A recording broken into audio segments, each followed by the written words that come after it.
G'day and welcome to Conversations on Faith FM with Robbie, Alicia and Brad. This is your place to explore faith, life and everything in between. Text in your thoughts on today's conversation on 04888 185 00.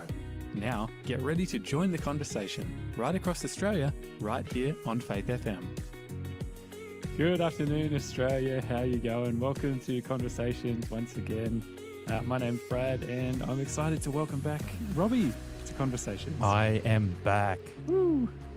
And apparently you're back too. You weren't here last week, were you? I wasn't here because Alicia wasn't here either. And Alicia's not here today either. She's not here today either. Oh. And usually if I do the solo shows, it's a case of just wanting to make sure that I have more than a day's preparation in advance and then I'll be fine. But when it's kind of just on the day, it's like, well, we'll just let it do a replay and see how we go. Well, we're doing a live show today. I'm stoked. Live from Melbourne. I'm down here. I haven't been here for a few weeks. And it's hot today. Yeah, it's nice, isn't it? It's funny. I flew into Melbourne on Monday and I was only here for a couple of hours in transit. And it was 8 degrees when I landed here at 6 in the morning at the airport. And then I went back to Brisbane and I came down last night and it was 27 degrees when I landed at 9:30. I was like, what happened? Went from 8 degrees to 27 degrees in a day. It's a weird part of the country down here, you know? You said it, not me. Yeah, no. I'm not originally from here, but I guess I've lived here long enough to be able to make statements on behalf of Melbourne. I don't know. So how have you been anyway, Brad? Good, mate. You know, one thing I've done in the last. Try that one. Sorry, the wrong one. There we go. Getting some mic volumes happening here. There we go. That's better. I'm good. I have made in the last month or so, I've made 12 kilos of blackberry jam. 12 kilos? Yeah. Did you grow them? Yeah. Wow. That to make jam, do you need to have to, like, is it the original quantity down to the jam quantity? Is it like a ratio that drops or what? Like, to get 12 kilos of jam, how many kilos of berries did you need? You generally need, because it kind of depends on how health conscious you're being. Oh, okay. Because you can whack in heaps of sugar if you want to. But for me, it would generally be a case of you do about 2 kilos of berries, tends to kind of boil down to about 1 kilo of jam once you add some sugar and lemon juice and other stuff. Wow. So I've got a whole bunch of little jars of it. So have you tried it yet? Yeah, it's really good. Yeah, sweet. Yeah, I'm hoarding it. I love blackberries. So. Keeping it for the next, was it winter or spring? When's the next time it comes around? Yeah, why not? Good. Well, what about you? I literally got back to the country on Monday morning. Oh, where were you? I had a little bit of time off, and me and my wife took our first vacation together in 8 years. Nice, yeah. Left the kids with the grandparents for the first time ever. Mm-hmm. Shout out to the grandparents around the country who give up their time to take care of, I was going to say not their kids, but, not their kids, just their grandkids. Because, it's sometimes it's hard to be parents with kids and then not be around your family and not be able to get time together. Anyway, so long story short, we convinced the grandparents to take the kids for 2 weeks. And me and the wife went for a little trip to a foreign destination. Okay, yeah. It seems to be very under wraps, so we can leave I can say we went to Bali. Oh, nice. Yeah, first time I've ever been to Bali. I have never wanted to go there my entire life. I've had many opportunities. I've never wanted to go there, but my wife, we got married 17 years ago. Yep. And since the day we got married, she said she wants to go to Bali. I'm like, why? Why do you want to go to Bali for? Everyone I ever knew went to Bali, got Bali belly. So I had no interest of going there. Anyway, long story short, it all worked out. It was a cheap airfare and we went over. But did you get Bali belly? My wife did. Okay. I shouldn't laugh. It wasn't great. But anyway, we in the 2 weeks, there was plenty of time that was good. Nice. Yeah. And now I can say I've been to Bali. Yeah, but let me, full disclosure, the airfare to travel to Bali was on special. So it was cheaper to fly to Bali than it was to fly to Melbourne from Brisbane. Like, yeah, well, how crazy is that? It's probably the same if you were trying to fly from Melbourne to Bali, though. Yeah. You just have those cheap, like, Jetstar ones. They've just got to Tiger Airways. Yeah, got to fill the seats up. Yep. But I hate long flights. Anything more than 2 hours is just horrible. Yeah, you get restless legs. Yeah. Oh, look, during the day it's okay. Just overnight ones I don't like. Ah, yeah. like anybody, you can't sleep. And even Perth to Brisbane, that's a horrible flight if you do the red eye special. Yep. But anyway, I enjoyed Bali. Nice. And I'm going to, today's show, but we should talk about today's show. Today's show, I have chosen the conversation. We haven't had a conversation yet, but the conversation title is Superstition. Ooh. And Are we going to be listening to the Stevie Wonder song? Or yeah, nah, yeah. It's funny. That came to mind as soon as I picked the title. Yeah. But the reason I picked Superstition is because of an experience or experiences I had while I was in Bali. Okay. So that's the basis of the conversation today. Sounds interesting. So that's what we're going to talk about Australia. So if you're listening anywhere across Australia, you have tuned into Faith FM. You have tuned into the show Conversations with supposed to be Brad, Alicia, and Robbie, but Alicia is away. We haven't said that, have we? Alicia's away. Mean, I'm sure our listeners have probably figured it out by now that, hang on, Alicia's being very quiet today. We're hogging all her time. No, Alicia is unwell today. So shout out to you, Alicia, if you are tuning in from home or hopefully not hospital, but wherever you're tuning in, we wish you all the Godspeed to get better and get back and be part of the team again. Yeah, definitely. But if you are listening across Australia, if you've missed any conversations that Brad has had by himself, there's been a couple, or Brad and Alicia have had in my absence, you can check them out using the Faith FM app or the website. Look for the show Conversations. You'll see our photos on it, and you can catch up on any missed episodes. And the great thing is that I think most of the offers on the episodes you can still claim, even if it is a repeated episode. But that leads us to a great little segue into today's great free offer. Brad, you picked it. What is it called? Yeah, let me just bring up the details. It's a book that's called Have You Ever Been Lost? Have you ever got lost before, Robbie? It could be like in more the metaphorical sense, but also in the literal sense. Yes. Well, see, I didn't know I was lost until I was found. And then I recognized that I was lost, metaphorically speaking. But have you ever been physically? Did you get lost at all when you were in Bali? No, I didn't. Okay, you did all right then. Yeah, I did pretty well. I got. Do you know what an eSIM is? Yep. I got my first eSIM. So I've got this phone. They've got eSIMs on them now. I've got a regular SIM card in it. But when we went overseas, I was like, man, how am I going to get around without internet? Because now I'm so weakened by my skills. I need the internet for everything. Right. Yep. And it turns out for $10, you can buy. I think it was about 10 gig or something. An eSIM, you scan a QR code, it activates on your phone, and it's just like using a phone anywhere in the world but locally. And then after 10 days or wherever it is, it expires.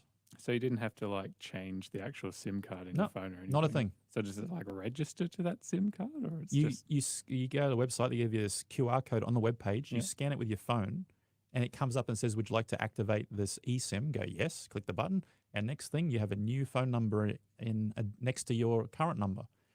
But it expires. Well, I mean, this one does anyway. How does that work with like your actual SIM being registered to Telstra or something? Yeah, so when I get a Telstra, or when I went to the US, Bali, when I landed in Bali, so my Australian one, which is Boost, which is Telstra, it tries to activate for roaming, which is great because it's prepaid, so you're not going to get any fees. And then the second SIM pops up and it activates. So you run two different numbers at the same time. I wonder if that's how like all the scammers get you with the fake numbers and stuff. They're just using eSIMs and probably, yeah. Man, I get so many scam calls these days. Because people love you. I know, but I don't love them back. What did you say? You treat your neighbor how you wish you would be treated. So you just block them. I just block them. Yeah. So we're going to, on this episode, we're going to talk about superstition. And I just mentioned how you can get a great giveaway, which we never actually mentioned. So, Brad, what's the great giveaway again? Yeah. So it's a book called Have You Ever Been Lost? And, it is actually talking about it in both the physical terms, but also the spiritual sense as well. I think a lot of people in the world today actually are quite lost in terms of, what do I do with my life? I'm doing this thing every day, but it just seems to be kind of pointless. And I've seen quite a few people in the last few months who have been working at a job for years and years and years. And, you feel like, everybody's going to miss me. I'm irreplaceable. And then they leave to do something else and they're replaced the very next day. And thank you. All right. See you later. Yeah. And it's tough. There's a sad reality that we are all replaceable. Yep. As much as we like what we do and we think we're important, at the end of the day, life moves on after you've been replaced. Yep. So this book is basically looking at some of these things and going, okay, so for us that, ultimately we feel kind of lost or directionless in our life, we don't really know where we're going. You might end up feeling anxious or whatever it is. This book is exploring some parts of the Bible that actually show you that there is purpose and direction available for you in your life. So, great free book called Have You Been Lost? Is that what it's called? Have you ever been lost? Have you ever been lost? We're going to give you a special code word at the end of this episode to claim today's free offer. You text it in, our bot asks you for your details, and then we send it to you absolutely free, no strings attached, because we don't want you to be lost. That's right. Yep. Nobody likes being lost. So here's what you need to do. You need to join our conversation, because it's just going to be Brad and me ranting and raving and carrying on all afternoon about That's superstition, which is fine. I'm happy to do it, but I'd love to hear from you. You can text us in on our number, which is 04... It's on the screen.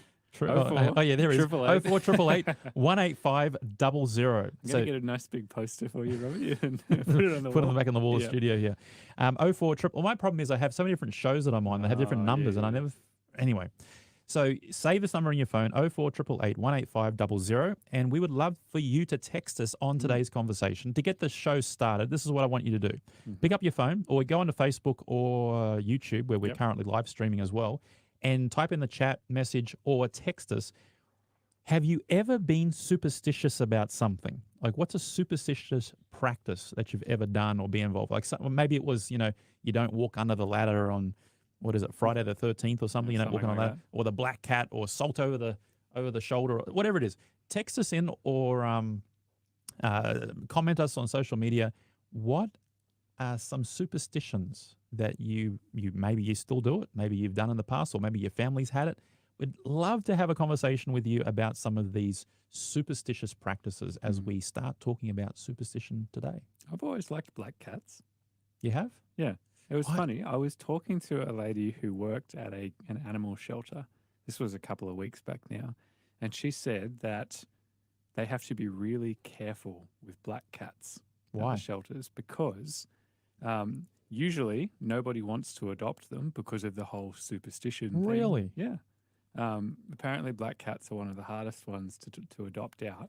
But then equally, they have to be quite careful with who they do adopt them out to, because... Don't tell me. A lot of the time, the black cats are taken by people who are witches, and they kill them. Really? Yeah. That's a thing? It's a thing. So, yeah, they do actually have to be really careful with black cats. Wow. Which is kind of sad. I feel sorry for them. I've had black pets, and I find that when you get a pat in, they're really hot. Yeah, I guess so. Although I've got two cats. They're both tortoiseshell is the name of like the color of their pattern. Yep. And they just love, on the hottest days of the year, going outside and lying in the sun. Really? And you'll touch them, and it's like touching like the hot leather seats on a car. You just feel like this thing must have been sitting on the stove or something like that. They're just burning up, but they love it. Wow. It's the weirdest thing. All right, let's get into the show. We're going to get a song first, or we're going to go straight into the show? We can go into a song if you want to. All right, let's do a song. All right. We're going to hear now Chris Rice with What a Friend We Have in Jesus. You're listening to Conversations here on Faith FM. See you soon. What a friend we have in Jesus, all our sins and griefs to bear. What a privilege to carry everything to God in prayer. Oh, what peace we often forfeit. Oh, what needless pain we bear. All because we do not carry everything to God in prayer. Have we trials and temptations? Is there trouble anywhere? We should never be discouraged. Take it to the Lord in prayer. Can we find a friend so faithful, who will all our sorrows share? Jesus Jesus knows our every weakness. Take it to the Lord in prayer. Are we weak and heavy laden, cumbered with a load of care? Precious Savior, still our refuge. Take it to the Lord in prayer. Do your friends despise, forsake you? Take it to the Lord in prayer. In His arms He'll take and shield you. You will find a solace there. What a privilege to carry everything to God in prayer. Everything to God in prayer. Everything to God in prayer.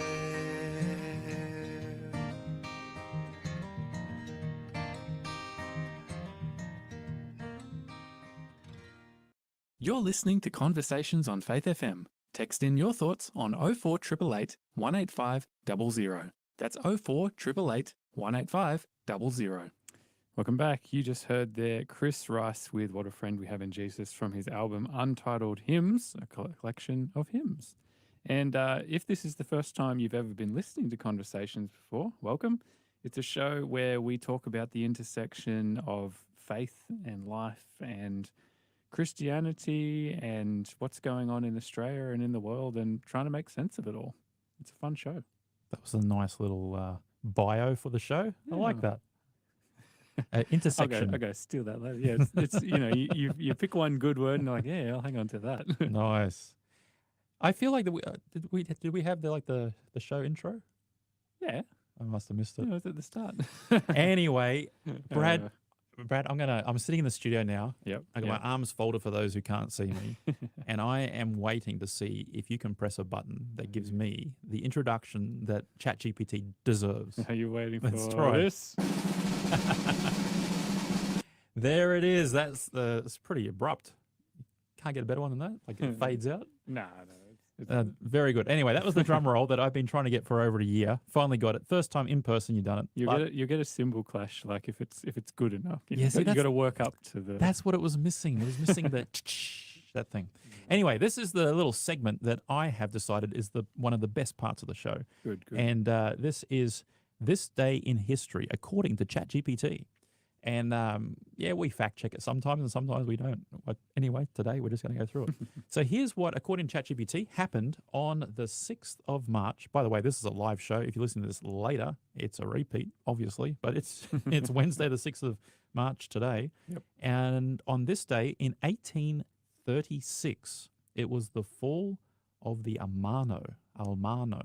Oh, the Alamo? Alamo, yeah. Or the Alamo? Alamo. Yeah. Alamo. Whatever. I'm doing All well. the historians listening to the show are scratching their heads. Scratching their heads like, what is this guy? Anyway, ChatGPT doesn't speak. Actually, it does speak, but not on the website. So anyway, that happened on this day. It was basically the Texan rebellion forces or rebel forces. And it was a pivotal moment in the Texas Revolution. Yep. There you go. You're a history guy. You should know this sort of stuff, right? I know bits and pieces of it, yeah. Very good. Okay, this day in 1856, again in the U.S. Supreme Court delivered its decision in the Dred Scott case, ruling that African Americans, whether enslaved or free, could not be American citizens and therefore had no standing to sue in federal court. This decision added fuel to the growing sectional controversy that eventually led to the American Civil War. So not a great decision looking back. It kind of, ended badly.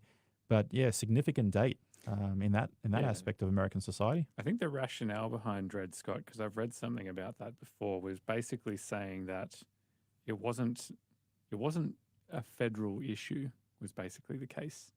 It was kind of saying, well, what had gone on with slavery and that sort of thing it didn't have anything to do with the federal government's decision making.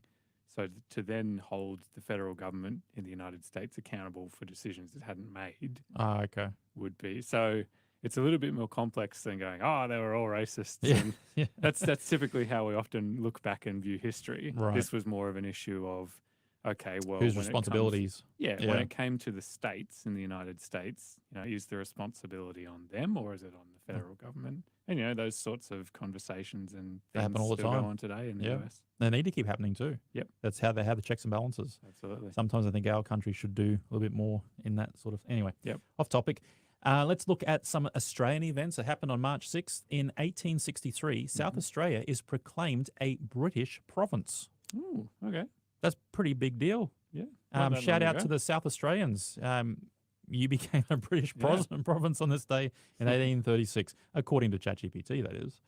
In 1983, the Australian Labor Party wins the federal election, led by Bob Hawke. Ah, yes. Probably one of the most popular, not necessarily the greatest, but one of the most popular figures in Australian politics. Well known for his ability to scull a beer at the cricket. That's right. Yeah. And tell everyone to have a day off after the win of the America's Cup. Not America's, was it America's Cup? Yeah, America's Cup, wasn't it? The yacht race. I'm not old enough to care about the yacht races. Oh, mate, I was a little kid. It was great. My dad got a day off.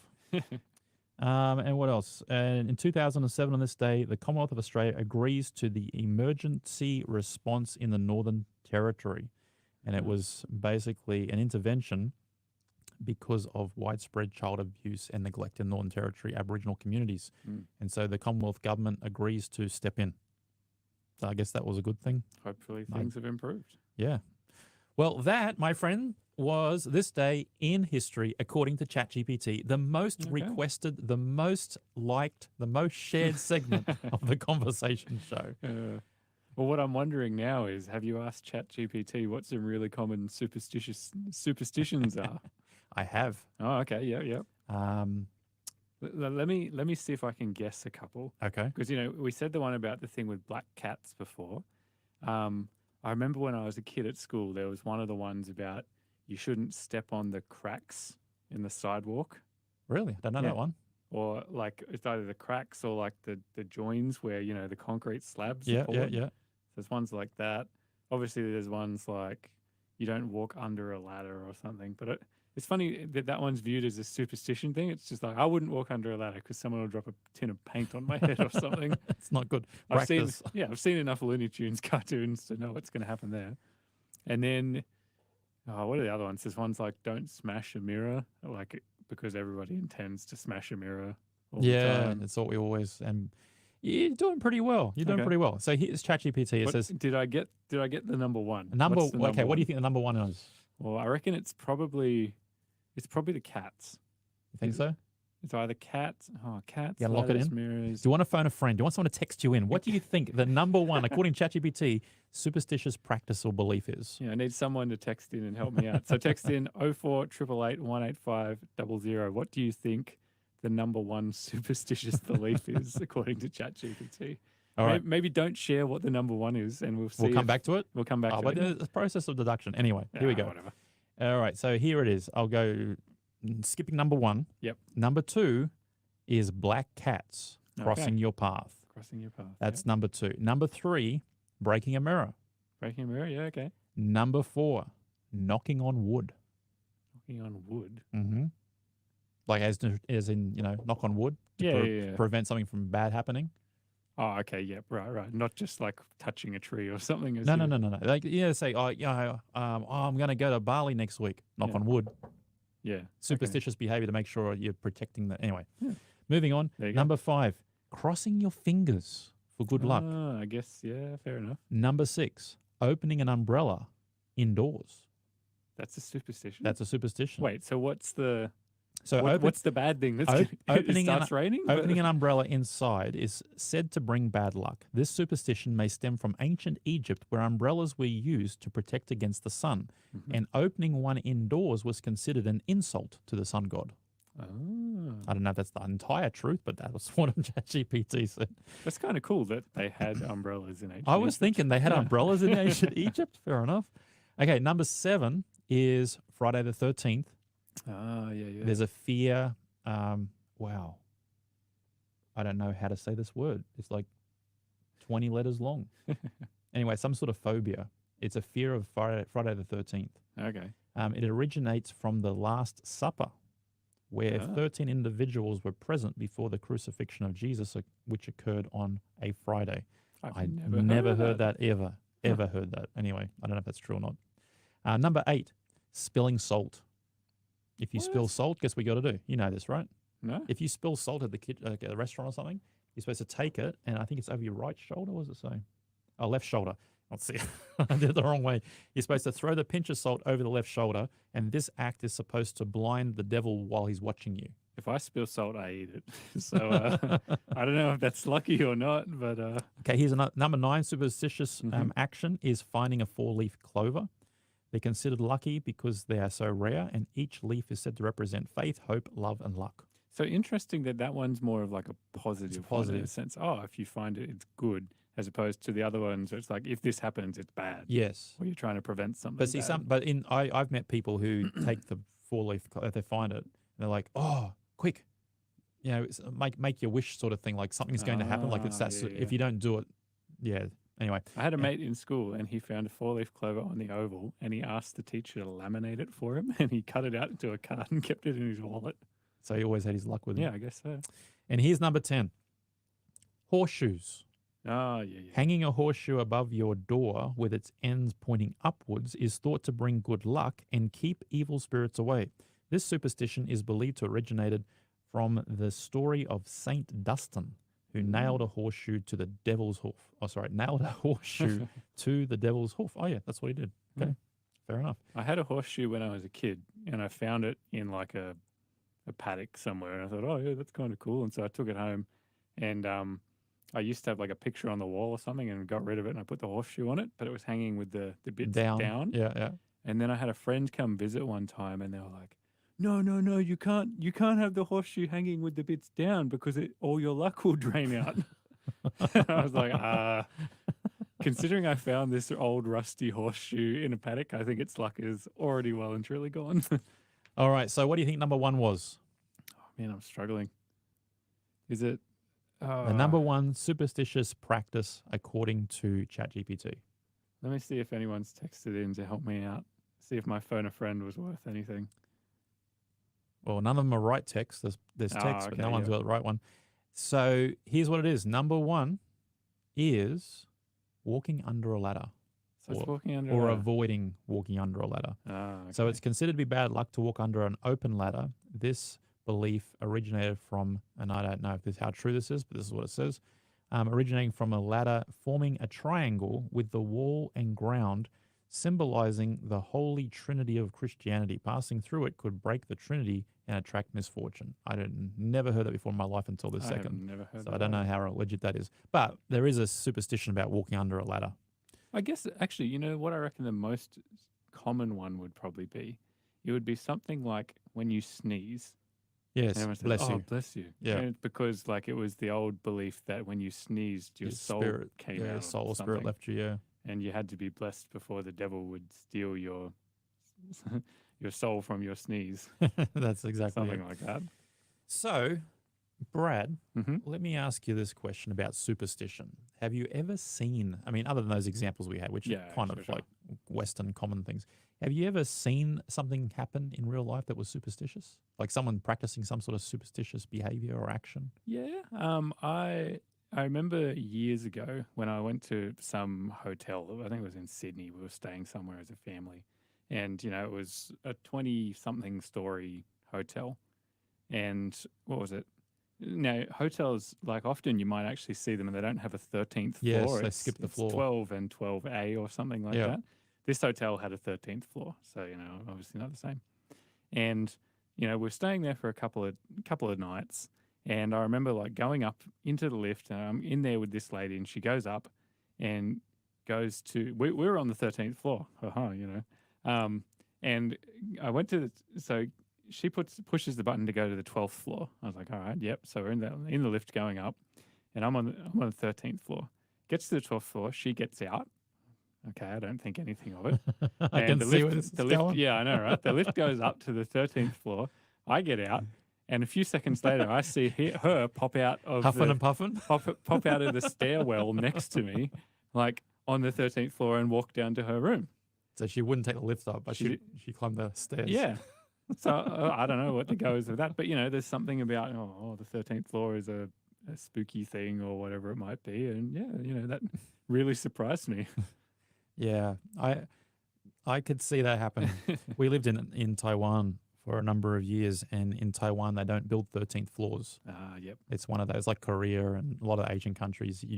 It's literally not there. Like the the funny thing is I don't know if it's all buildings, but the building that we were in, there is a 13th floor. But they don't use it. But they don't use it. I feel like I've seen that in like a movie So it's something. It's like a ghost floor. Like there's nothing on there. It's empty. So yeah, there's stuff like that happens. But anyway, the reason why I chose this title for this conversation of superstition is because, as I mentioned at the beginning of the show, I was just recently in Bali with the wife, and we, trying to spend a bit of time, and we didn't really do the sightseeing thing. We kind of just went and vegged out, sort of thing, right? And from the minute I landed, I noticed these strange behaviors. And as I'm obviously a Christian, I'm a pastor, and I've lived in foreign countries as well. And I was seeing this stuff happening that I hadn't seen anywhere else in Asia. Now, I've never been to Bali before. Yep. And Have you been to other parts of Indonesia or like Southeast Asia before? Yeah, there's a lot of Southeast Asian countries. Yep. And so I obviously read up about it, and I asked a lot of the locals there what they're doing, and it turns out to be unique to Bali, right? Yep. It's similar in some other cultures, but basically this is what happens, right? Wherever you go, 3 times a day, it can be men and women, but mostly it was women. Yep. They will come out of their house, out of the restaurant. It doesn't matter where it is. They'll come out of their place, and they're dressed in, like, you could just picture like your typical Indonesian sort of, like, I don't know. Is it traditional or just kind of casual? It's traditional clothing. Okay. Well, kind of, sort of, don't know. It's not the old one where they're doing like the tribal dances and stuff. Yeah, they're not in grass skirts. No. But like they're in, like, it's Indonesian shirts, sort of shirt, blouse, I guess, probably a better word. A blouse with a skirt and stuff, like dressed nicely, right? Yeah, sure. And when they come out, they got their hand, like, imagine that there's a waitress or something coming out, and they got this big silver plate, different sorts of plates, but this one I saw was silver, the last one. And on that plate, there is this pile of these little square, it turns out they're made out of either bamboo or banana leaf. Okay, yep. So they they thatch them, these little bowls, but they're square bowls, right? And there's probably 30, 40 of them on this big platter. Yep. And in each of the bowls, there's like a little flower, like frangipani. Oh, yeah. They'll use a frangipani flower. There'll be like a little cracker, like a little cookie sort of cracker thing. Yep. Sometimes there's a cigarette. Sometimes it's I've seen soy sauce, like little soy sauce bottles, like just the little packets. Yeah, little packets. Your noodles. Yeah, exactly. There's just stuff in there, like little things. Like it's mostly organic stuff, right? And so I'm sitting there. This is my first morning in Indonesia or Bali. I'm sitting there at the hotel restaurant. Like when we say restaurant, it's not a rrestaurant like an Australian standard. It's just a chair. And anyway, so I'm sitting there, and this lady comes out all dressed up, and she's got a pile of all these little things. Like these little things are probably about 5 centimeters by 5 centimeters. Like that's probably the squareness of it. Yep. Anyway, so she walks past me, and they also have incense sticks, right? So obviously it's some sort of religious-y practice. Yep. So they come over, and then they take the first little tray thing with a little flour and the little biscuit and all that sort of stuff, and they just put it on the floor, like where you literally walk off the street. Like there's no footpaths, but it's like, imagine there's a curb where a curb would normally be. Yeah. And then it's sort of like, imagine like a step or so up into like where the food is being served. Yeah. Just put it right there in the traffic. And I'm like, why did she do that for? Wait, is this one of those things where it's like for the animals or something? No. The animals eat. Yeah, but it's not for the animals. Okay.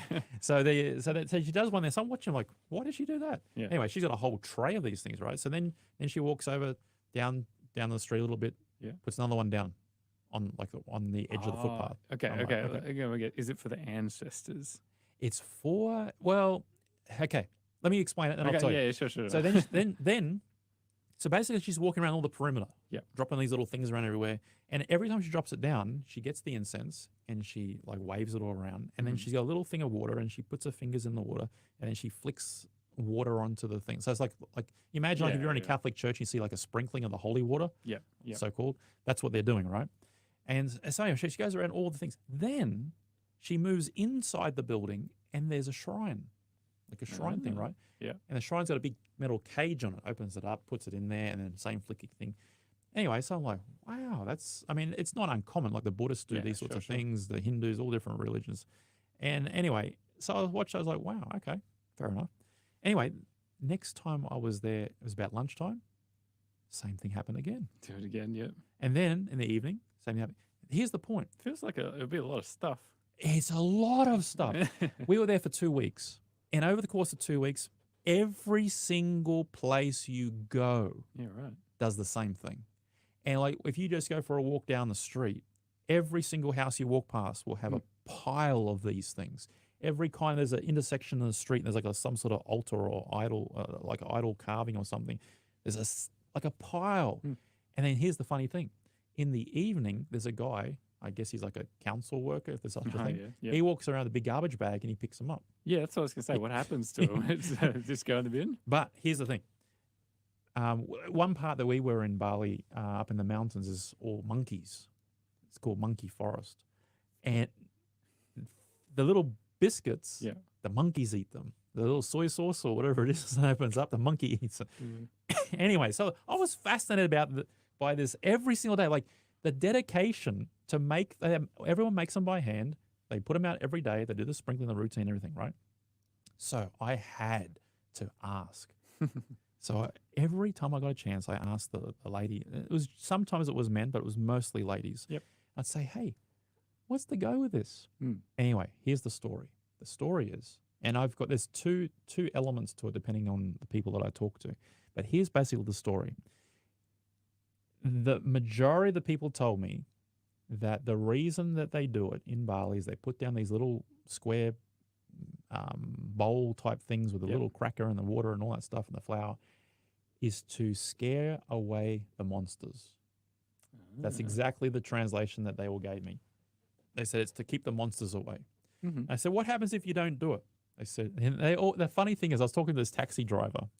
And he was probably about my age, mid-40s, and he's laughing. He's like, I said, is it funny? He says, no, it's not funny, but he's laughing, right? Yeah. And I said, so what happens if you don't do it? He says, the monster come and get me. Because they even put it in their car as well, right? In the taxis, or if you hire a scooter, it's on the number plate on the scooter, like it's everywhere. And I said, so the monster will come and get you? He goes, yeah, the monster come and get me. I said, so what, like, how do you know the monster will get you? He says, we don't know.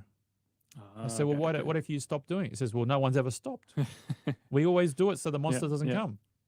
And I said, well, how did the young people know it? He says, because the old people do it, and everyone. And basically, because like in the West, right, I'm not saying they have to become westernized at all, but I'm just saying, like in the West, could you imagine a TikToker generation going, oh, my grandparents and great-grandparents, my ancestors have put this little thing at our front door every single day, 3 times a day, so that the monsters don't come and get us. Yeah.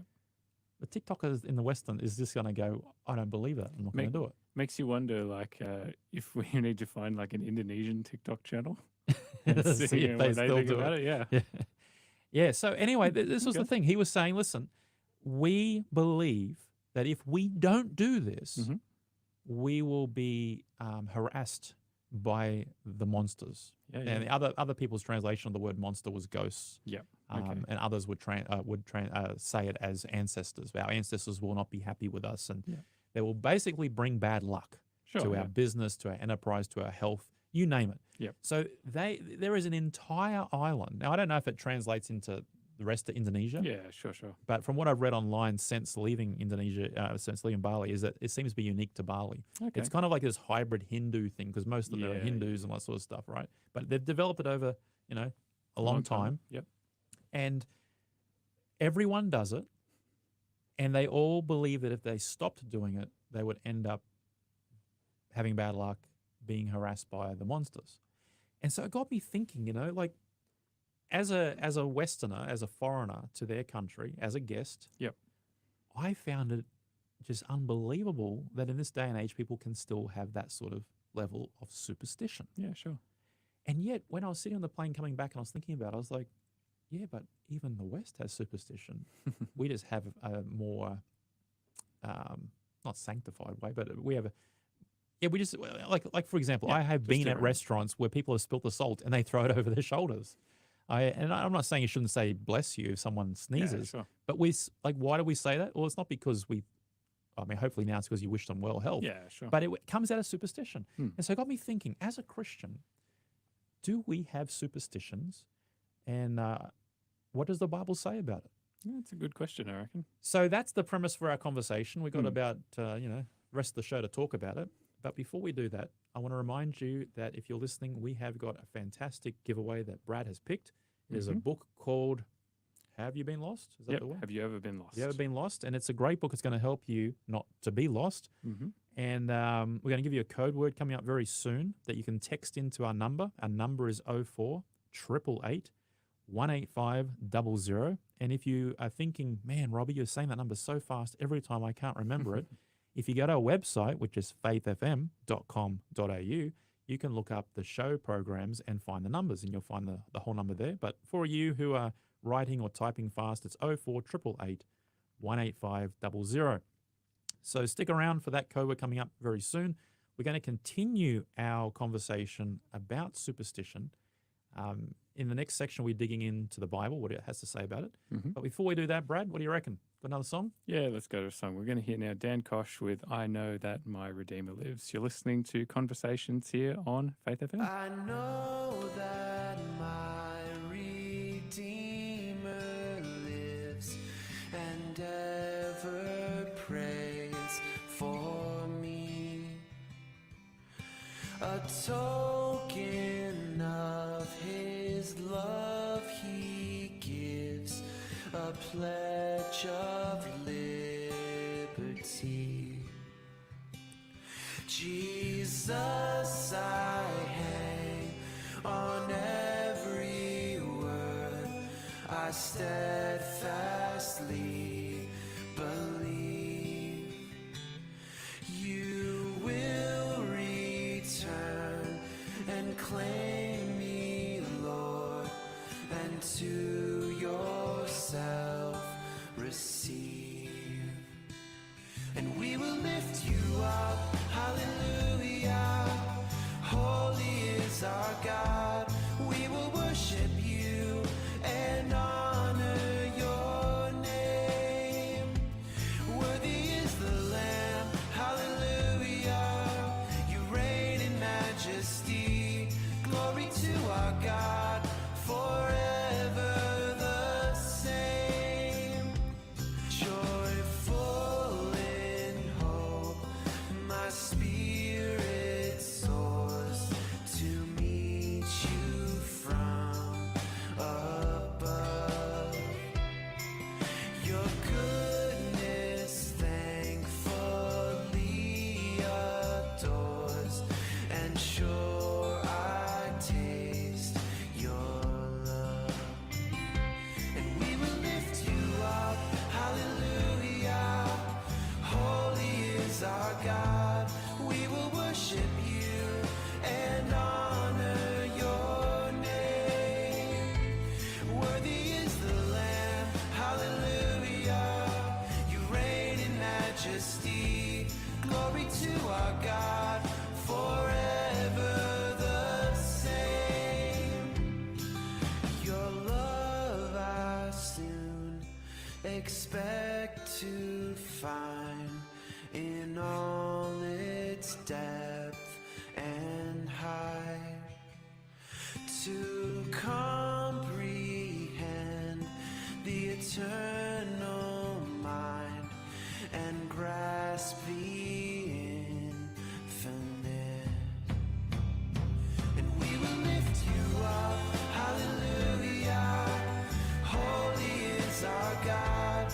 We will worship you and honor your name. Worthy is the Lamb, hallelujah.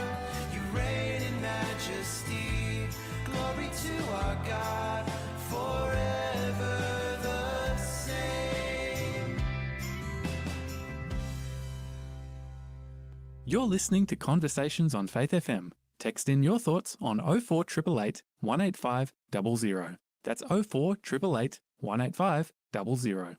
Hey, welcome back. You just heard there Dan Kosh with I Know That My Redeemer Lives from his album Simple Hymns. We've got two songs from albums that have the word hymn in the title today. Funny that.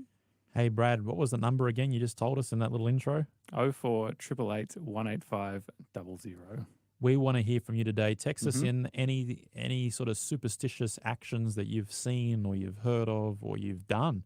Yeah. I'd love to hear it. Or encounters like my Bali experience or Brad's elevator experience. I'm trying to think of any other funny ones I've seen. You see them a lot in sport, right?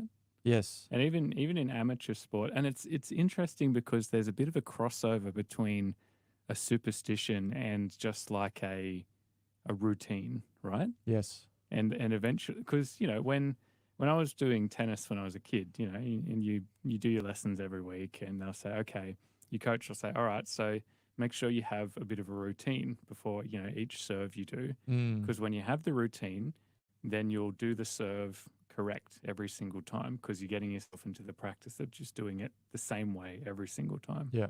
And you need to have a bit of a routine to get into that habit. And then you see like professional level tennis players like Rafael Nadal, for example, who for them the routine becomes a superstition. And if they don't do the routine, then, you know, oh, well, I'm going to stuff up, you know, to the point where, you know, you'll see pro level tennis players, they'll get really upset and they'll pause the match and walk over to their bench because the 3 water bottles they had aren't perfectly lined up, you know, perfectly in order to the millimeter. And, oh, no, we need to stop the game because we need to make sure this is right. And yeah. So, yeah. Yeah, no, for sure.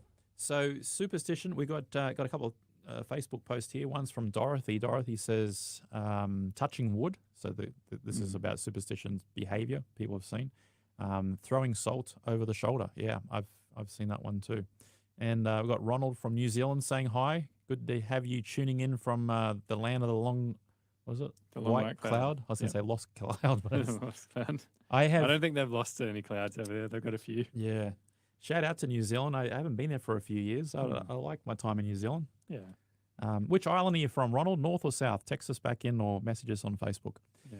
All right, let's get back into superstition. So we've talked about, you know, it's obviously a thing. We see it happen all around us. Different cultures have different sort of superstitions. But let's talk about things from a biblical perspective, because sometimes, you know, what we think is of a Christian origin isn't always a Christian origin. Sure, yeah. And you know, when I was thinking about this conversation about superstition and coming down the plane, I was like, you know, in the Bible, there's a couple of stories where superstition is a part of the story. Yep. And it's not saying it's good. It's not endorsing. I'm just saying that that's just part of the biblical account. That's what I love about the Bible is the Bible gives us the good, bad, and the ugly. Yeah. And like one that comes to mind is found in the gospel stories where there is a man who can't walk by one of the pools, the pool of Bethsaida. Yep. And he's waiting there because they believed that the water would bubble. Well, the water did bubble. Or move. Or And moving and bubbling. And they believed that that was the sign that the angel was stirring the water. And the belief is that the first person to touch the water after it started becoming bubbly or moving or trembling, they would be healed of whatever problem they had. And in the Bible, if you're just reading the actual, you know, words in the account that are there in the gospel writers' accounts, people can get a little bit troubled by it because if you just read it like the account that you know, this guy is waiting for the water to be troubled because the angel's going to move and he's going to get healed. But the problem is that he can never get into the water fast enough to be healed, and someone else gets in and they, you know, get healed before him. Yep. And so if you just read that on surface value, you would go, dude, what kind of God is that? Like, Yeah, it seems a bit, making everyone sit around rude. waiting for the angel to come and stir the water. But the reality is, if you know any of the cultural context behind that story, is that that was a superstition. And there was no biblical teaching that the angel was stirring the water. It was a local cultural superstition. Yep. And when the gospel writers are writing that, they're assuming that you know that. And so they're making the point that this guy is sitting around waiting for this superstitious belief to come to happen. And the fact that he never gets in is the point of the story being included in the gospel account. Yep. And yet today, sometimes we have these similar beliefs. We think that, you know, if we would just do this, then God will just do this, and then everything will be better. I just saw that Ronald said he's a North Island man, which makes me think of, you know, with this story of the pool of Bethesda, if only this guy was just in the North Island, just all those bubbling pools. The pools would be bubbling all the time, and, you know. I have had my mud bath in Rotorua. Nice. Yeah. And I still remember the smell. Oh, it's a great place. Yeah. So, you know, there's a number of other stories. Like the other one that gets a lot of people is the casting of lots. Ah, yeah. Because, like the lot fell on Jonah, or the lot fell on you know, whoever, whatever the story is.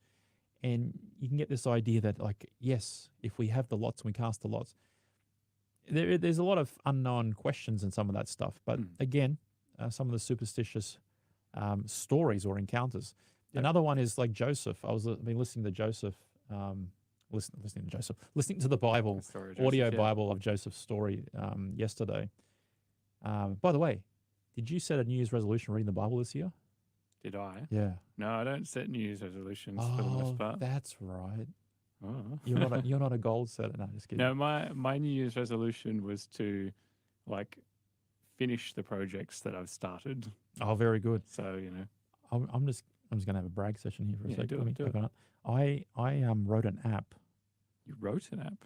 Well, a website app, a web app. Sure, yeah. Because I used to be a programmer, so that's the sort of stuff you do when you're bored. I was sitting in my bed end of last year. I was in a motel somewhere, and I said to myself, self, because that's how I speak to myself. Yeah. I said, self, we're going to do something special next year. And my other self said, well, what are you going to do? And I said, this is what we're going to do. We're going to read the whole Bible through this year, but we're going to read it through differently than we have done in the past. Because normally I just start in Genesis and go to Revelation, right? Yep. So this year, what I decided to do is I'm going to write a website or write a web page program that will break the Bible up, all the chapters in the Bible, up into each day of the week, different theme. Oh, yeah. And so, long story short, Mondays are history chapters, so chapters that deal with the history of the Bible. Tuesdays are the Gospels. Wednesdays, history. Did I say that already? Oh, sorry, no. Monday's the law. Mm-hmm. So it's the 5 books, it's Torah. Yep. Tuesdays is the Gospel accounts. No, it's not. I'm telling you lies already. Tuesday is the epistles. Mm-hmm. Wednesday is history, like Old Testament history. Thursdays is the Psalms and wisdom literature. Thursdays is the prophets. Saturday is the Gospels. And on Sunday, it is poetry, which is similar to the Psalms, but it's also Job and those sorts of ones. Ah, yeah. So it's a bit of variety in there. So that's the point, because I wanted to do it where I have variety. Because sometimes when you go through it, and especially when you read the Bible a couple of times, you can kind of gloss over because you know the stories. Yep. And I thought if I break it up in a different way where I'm getting something different every day, I'm going to hopefully see things fresh in a new light. And new connections exactly between the things you're reading. Between the things I'm reading. So, like, here's my little thing, right? You can see, I'll show you. You can't see, there's people listening, but obviously I'm showing. Maybe you can make that available for our listeners. Yeah, you can. You can just go to, I've created a website. It's called Bible. I wasn't going to talk about this, but Bible.faithexperiment.com. So if you go there, you'll get this. Neat. And there's 2 sections. One's the Bible, the actual text of the Bible, and the other one is the reading. So if you click on the reading, there's a checklist here, and you can check off which days you read and all this stuff. Anyway, so I did this end of last year because I wanted to do the Bible this year. And anyway, look at the bottom. This is the part I want to show you. So see the bottom little counter? What's it say? You have completed 20.88%. That was my brag I was going to have. So I have currently, as of today, done 20.88% of the Bible. So anyway, my point is of all of that is that I was going through Genesis yesterday, the story of Joseph. And what was fascinating is that Joseph, you know, you've heard the story Joseph puts his cup into Benjamin's sack. Mm-hmm. You know what the cup's called? It's a divination cup. Oh, yeah, that's right. Which is like, you know, fortune telling, and telling the future. And Joseph, when they come back to Joseph at, like, what happened? What am I trying to say? So they get lost no, they don't get lost. The bags are all opened by the servant of Joseph and say, hey, someone stole the cup, right? Mm-hmm. And they find it in Benjamin's and they march them all back down to see Joseph. And Joseph turns to them and says, don't you know that it's in my power to have divination? And I thought, wow, that's really interesting because he was acting the role as the Egyptian because at this point he hadn't revealed his Hebrew self, right? Mm-hmm. And anyway, so my point is throughout the Bible, there are all these examples of superstitious practice and behavior. And again, the Bible is not endorsing it. It's not saying this is what to do. It's just saying this is a part of the story. Yeah, that's neat. Hey, just quickly, I'm going to butt in and say I've just made an offer. If you are interested in having a look at that site that Robbie's made for tracking through the Bible and tracking through where you're reading, what you can do is text the word Bible to our show number, which is 0488 185 00, and it'll send you a link for it straight away. Very cool. So Man, you're fast. Yeah, you got to be on top of these things. Well, that's why you're the producer. So yeah, well, what was it? Text it, the word Bible to 0488 185 00. And if you text that in, you will get a link replied to you in your text that will take you to the little website that I just told you I created to let you read the Bible and checklist it. So anyway, so superstition it's something in human behavior that we are superstitious in our practice and behavior. And here's the point. Superstition is defined as a belief in some sort of supernatural causality, which basically means is that we link an event with cause to effect without natural or scientific basis. That's the definition of it, right? Yeah, sure. So it's basically like you said before, the sports players. Oh, my 3 bottles were lined up and I aced my opponent. Yep. Next time, Therefore, they're lined up. Oh, I aced my opponent. Therefore, if I move one of those bottles, I won't ace my opponent. So this is how the superstitious behavior develops, right? Yeah. And so if you look at every religion on the planet, you will find superstitious practice attached to their belief system, their worship system, those sorts of things. But we're going to look now, in the time we've got left, at the Bible and the absolute divorcing from this superstitious sort of mindset. Yep. So I don't know if you got your Bible there, Brad, but let's look at a couple of Bible verses and let's talk about them in the context of superstition. Mm-hmm. So if you got your Bible there, let's look up 2 Timothy chapter 1 and verse 7. If you've got your Bible at home, pull it out, open it up. And if you're at the workplace, then if you got a little phone Bible, read along. And if you're watching this online, well, you know how to use the internet, so you can find a Bible passage anywhere you want. So let's have a look. While you're finding that, Brad, we've got Adam, who's just messaged in on Facebook, who said that he's seen the touch wood thing happen, superstitious behavior, and he says it happens all the time.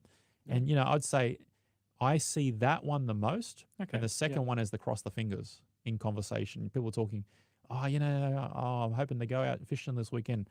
Good weather, I hope, and cross the fingers, you know what I mean? Yeah. But the knock on the wood's probably the most popular one that I see here in Australia. Let us know what you've seen. Text us in 0488 185 00 or Facebook and YouTube.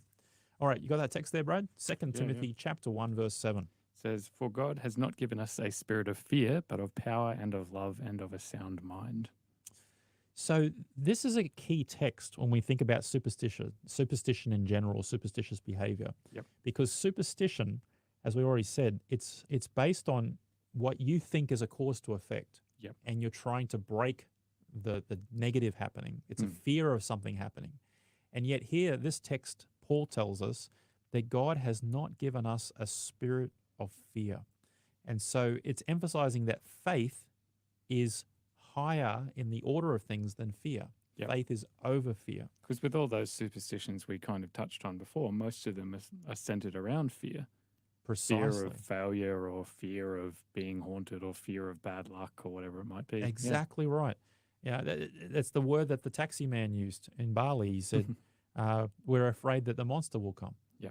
And so the right there in this passage here in 2 Timothy chapter 1, verse 7, God has not given us a spirit of fear. There shouldn't be fear in the devotion of the deity who we call God. Yep. And this is the last part of the verse. Did you see what it said? It says, "and of a sound mind." So are you telling me that God's saying in the Bible here that we were created with the ability to understand statistics? Is that what you're saying, Robbie? Sure. Maybe. Read that into it all you want, mate. That's what we call eisegesis. That's where you put the meaning into the text. Nah. Yeah. But yeah, like the thing is sound mind, Hmm. it implies that you're in your right mind. Yeah. You're not doing illogical things. Like, for example, you probably heard this one before. I've used this a lot in illustrations in public lectures. Yeah, I was lived in the US for a number of years when I was younger, and I was staying with some family, and they were cooking a lamb, like roast thing, right? Yep. And she breaks, like she had this big thing and breaks like a cleaver. I don't cook with meat, so I don't know the instruments, but it's like a cleaver, I get meat cleaver or something. Yep. And she's like whacks this lamb leg. Like I'm sitting this island. Picture me in the kitchen, sitting in the island. Opposite me is this lady. She's cooking. Yep. She's got this big leg of lamb there, and she takes out this thing and whacks it right like a butcher would, right? Yep. Breaks this thing open, and she puts it into the tray. But the tray, like in Australia, our standard oven is 60 centimeters wide, right? Yeah. Like this is a 900, so it's an extra Big wide oven, one, right? And the tray is huge, and a leg of lamb is at least this one was less than that. So she's cut it, and then she's put it side by side on the tray. Okay. And I'm sitting there watching it, right? And then she takes it and puts it in the oven. Now, logically speaking, and I like to be pretty logical, being a programmer and all that stuff, I'm looking at it like, there was no reason to cut that leg of lamb. So I asked her, I said, why did you cut the leg of lamb? She's like, because that's how you do it. I said, I've cooked lamb before in my life, and I've never done what you've just done. Yeah. And she said, well, that's how Mum did it. And then so I said, ask your mum why, because I kind of knew why she was doing it, right? Yeah, sure. So she asked her mum, and it turns out she's like, well, Grandma did it. And so I said, I'll let you in a little secret, one I actually happen to know. Yeah, sure. The idea of breaking the leg of lamb, which is what a lot of Americans do, I don't know, I don't think it's very common here in Australia, but in America they did, was because historically the lamb leg was too wide for the standard sized oven. Yeah. But over time, the ovens have gotten bigger. And there's no need to break the leg of lamb. But the leg of lamb is broken still as they're cooking in order to fit it into the imaginarily small oven. Yeah. So it's a practice that has developed over time, right? And she was saying, oh, well, I couldn't do it differently because then, I would be breaking what Mum did and Grandma did and so on and so on. Yeah. And so it's basically this thing. We do things and we don't know why we're doing them. We're not in a sound mind. And this passage here in 2 Timothy chapter 1, verse 7, God has not given us a spirit of fear, and he's given us a sound mind, a mind that can justify and understand why we do things. We shouldn't do things because we don't know. Yep. We know why. So let's go, we'll go through, I won't read this one, but here's one in Deuteronomy, in chapter 18, verse 10. It gives us a warning against divination, against sorcery, against consulting the dead. And all of this is highlighting the distinction that God's guidance is for his people as compared to the practices of superstition of the people of the day. Because with superstition or superstitious behavior, it's all based out of like the darkness and the mysticism and the shadows and it's the fear, the spirit of fear and all that sort of stuff. Whereas God is placing himself in polar opposite to that. Clarity, light, sound mind, reason, judgment, understanding. And so, it's worth asking ourselves, wherever you're listening out there, ask yourself, the things that I'm doing and practicing, are they based on light? Are they based on a sound mind? And or are they based on fear? Are they based on confusion? Are they based on unreasonable actions? Well, let me chuck out an interesting one, because I think this might be an interesting thing to talk about when it comes to things like divination, for example.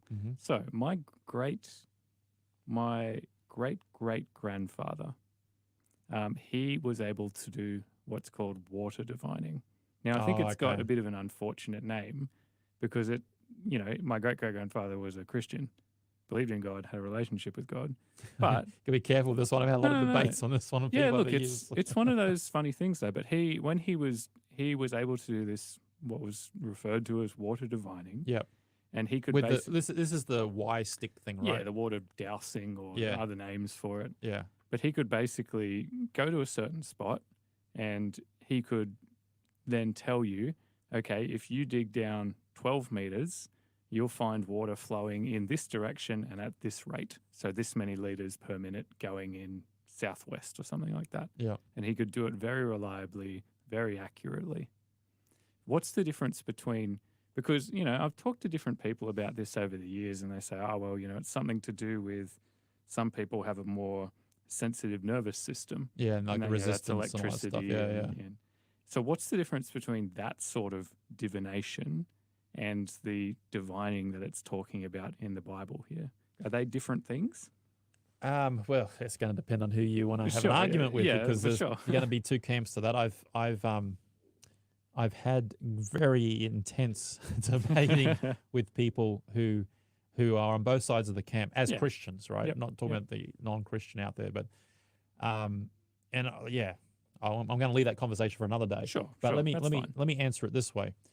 At a high level, the divination in Scripture Mm. is often connected to the idea of like looking in at the bones, like Yeah. opening the Yeah. bones up, and the bones are telling me this, or if I put water into the cup and I stir up my finger and take it out, I can see this, or Yeah, yeah. this is happening, or Or some of the the tea leaves, spiritual, or that sort of thing. Some of the spiritualistic practices you might see where people where they kill a chicken and they put the blood in a Yes. certain. Oh well, the blood's The in this pattern, pattern, yeah, and yep. therefore, Same sort of stuff. Yep. So the divination. Now I don't know if divination of the water and the Sure, rod yeah. stuff was included in any of this. I don't know that. yeah, I don't know either. But from the biblical perspective, that's the thing we're talking about with divination. It's Yeah. about seeing events and things into the objects. Yeah. Like for example, the Babylonians, which was contemporary to some of this Jewish instruction that God had gave. Yep. They would do a practice divination with the liver of an ox or a sheep, and what they would do is, someone had done it at some point and created a clay model. So Yeah, right. imagine like a liver out of a sheep, like in clay. It's just clay. Yep. And it's got they break it up into these grids and patterns and lines. And basically, if you came to me and said, Mhm. hey, Robbie, you're a divinating priest, I want to know who I should marry. And I'd Yep. say, great, go pick yourself out a sheep, bring it to me, kill it, and give me the liver. So then I take your liver from your sacrifice and I compare it to my template liver. Oh, I see. And yeah. I read the patterns on it, and I go, well, based on this, you got a bit of darkness here, not there, and like comparing these two things, right? Yeah.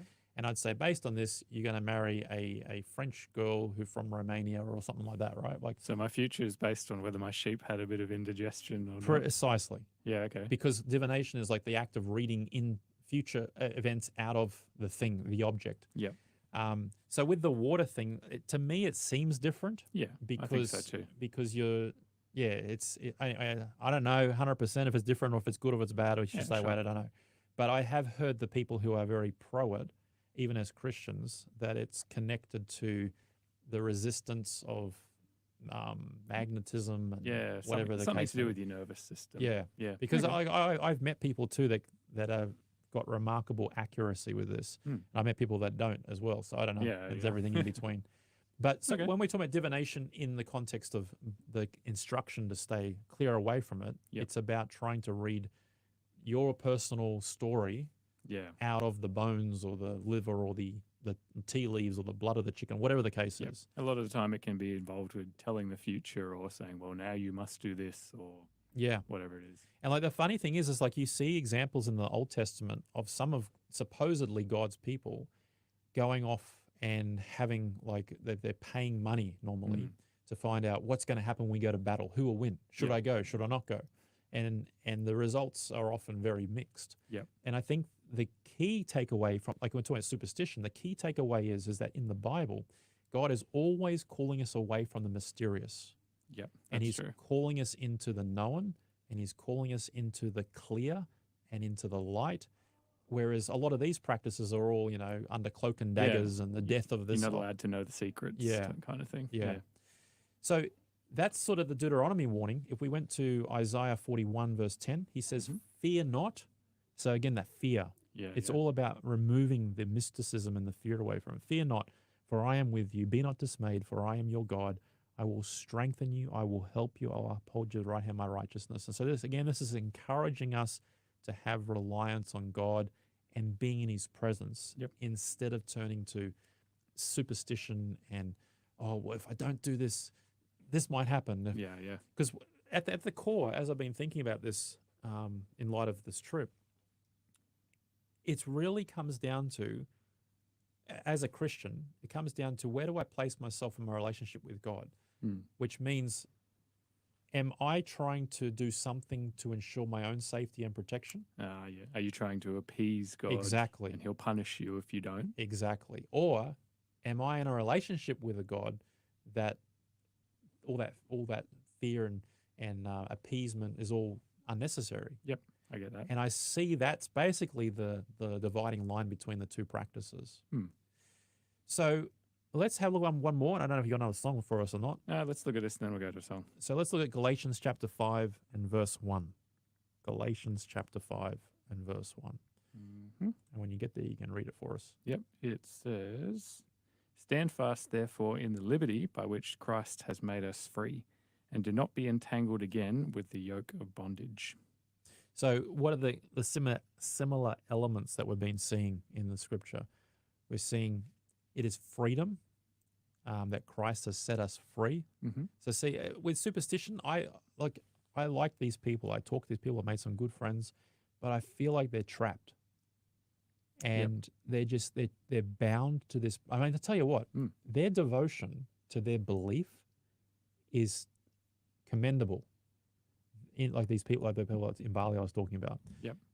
Like I don't see that sort of level of devotion in Christianity amongst most Christians I know. Yeah, that's true. Like how many Christians would go out, regardless of the temperature, the rain, the heat, the time of day, and go to all four corners of their building and ask for protection against the monsters. Yeah, no, it's true. But Yeah. I guess that's the difference, is that as Christians we believe the devotion that we're supposed to have is not to a practice. It's not to a pattern or a habit. It's to the devotion of a relationship. Yes. And, and a relationship can be equally, if not much more devoted than going out and just, I'll do my standard thing every time. And, I'm not actually thinking about it that much. I'm listening to the radio while I make my little baskets. And Yeah. I'm not saying that's the case, but you know what I mean? Yeah, yeah. Well, that's the thing. Like when I've met Christians or people from a Hindu background or Buddhists who become a Christian, and their biggest complaint after becoming a Christian is that why don't Christians have the amount of devotion in their practices as they did in their previous religion, right? Yeah. Because what happens, I think sometimes in Christianity, especially in the West, we go to the other end of the extreme, whereas because there is no fear, like there is no monster going to come and bring me bad luck if I don't do this, I equally then don't put that energy into my relationship with God. Yeah. I just go, well, I don't need to. More time for me, or more. It's like if you imagine you're in a marriage and you never, sent your wife a text message outside of talking to her, or an email, or write a card, or whatever the case is, post it on Instagram, whatever you do these days. Like imagine the relationship if all the time you had was, well, I saw her this morning. What I need to message her? I mean, my wife calls me at least, or she tries to call me at least 6-7 times a day. Yep. I mean, I saw her in the morning. I'm going to see her tonight, but I get like 6 or 7 calls. Yeah. And if I don't get that, I mean, I can't always talk to her, but we're always messaging. Yep. But if I didn't have that, like I feel like there'd be a vacuum in the relationship. And I think that's what happens in Christianity. These other cultures where they're so ingrained with this fear and superstition that when they finally see the light and the beauty of Christ, that we go, oh, well, now you're going to do nothing, just sit back. Yep. And it's kind of, it's not necessarily better. So Different. anyway, the point here is all these texts are giving us idea that God is calling us to be free, to set us free. Yeah, I like that. Let's go to a song. Yeah, let's do it. All right, we are going to hear now Nathan Tasker with Glory to His Name. I hope you're enjoying the conversation here on Faith FM today. Remember, you can text in on 0488 185 00.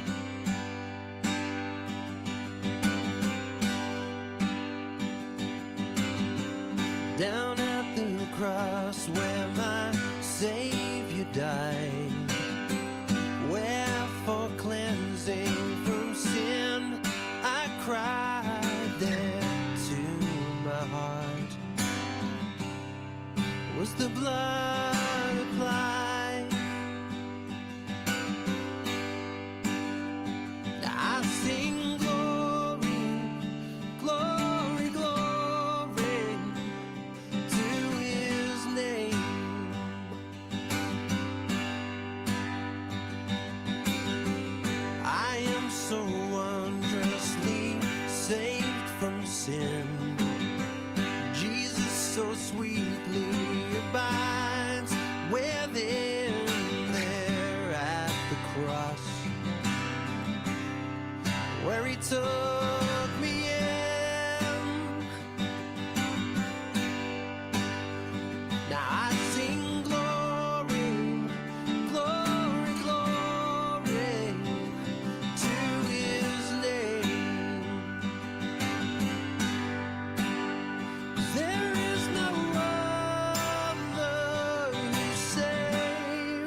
Welcome back to Conversations. You just heard there Nathan Tasker with Glory to His Name. I hope you're enjoying the conversation today about superstitions and what's the deal with all these different things and what does the Bible say about it. Hey, it's probably a good time now to give away our free offer for today. Sounds good. Yeah, this is a book called Have You Ever Been Lost? And maybe you've been lost in a bunch of superstitions that you kind of keep for some reason because your mum kept them and that's just kind of what you've carried along in your life. If you've been a bit lost in different things like that, you know, there is a way to be free. And the way to do that is by getting to know Jesus, because Jesus can give you real direction in your life. So if you're interested in getting a copy of this book, Have You Ever Been Lost?